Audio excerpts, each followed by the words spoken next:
ഇപ്പോൾ ചിലപ്പം വേറെയുള്ളവർ വാട്സപ്പിൽ നിങ്ങൾക്ക് ചില GIF കാര്യങ്ങളൊക്കെ അയച്ചു തന്നിട്ടുണ്ടാവും. ചിലപ്പോൾ നിങ്ങൾക്ക് അതിൽ ചില GIF ഒക്കെ ഇഷ്ടപ്പെട്ടിട്ടുണ്ടാവും.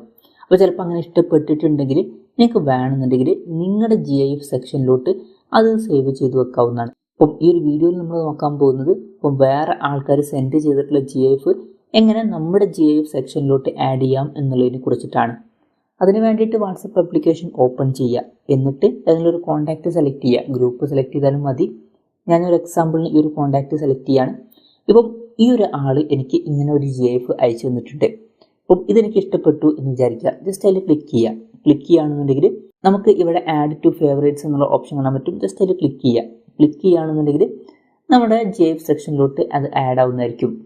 ഇനി നമ്മൾ നമ്മുടെ GIF സെക്ഷനിലോട്ട് പോവുകയാണെന്നുണ്ടെങ്കിൽ നമുക്ക് ആ ഒരു GIF അവിടെ കാണാൻ പറ്റും. അതിന് വേണ്ടിയിട്ട് ഈ ഒരു ബട്ടണിൽ ക്ലിക്ക് ചെയ്യുക. ഇനി ഇതിൽ ക്ലിക്ക് ചെയ്യുകയാണെന്നുണ്ടെങ്കിൽ നമുക്ക് ഇവിടെ സ്റ്റിക്കേഴ്സ് സെക്ഷൻ കാണാൻ പറ്റും. ഇതിൽ നമുക്ക് ഫേവറേറ്റ്സിൽ ഈ ഒരു GIF കാര്യങ്ങളൊക്കെ കാണാൻ പറ്റും.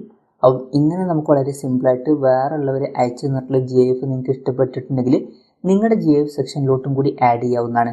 ഈ ഒരു വീഡിയോ നിങ്ങൾക്ക് യൂസ്ഫുൾ ആയി എന്ന് വിചാരിക്കുന്നു. എന്തായാലും ഈ ഒരു വീഡിയോ പറ്റിയിട്ടുള്ള നിങ്ങളുടെ ജെന്യൂൻ ആയിട്ടുള്ള അഭിപ്രായം ജസ്റ്റ് ഒന്ന് കമൻറ്റ് ചെയ്യുക. അതുപോലെ തന്നെ ഇതുപോലുള്ള വീഡിയോസ് നിങ്ങൾ കാണാൻ താല്പര്യമുണ്ടെന്നുണ്ടെങ്കിൽ ഈ ചാനൽ സബ്സ്ക്രൈബ് ചെയ്യാവുന്നതാണ്.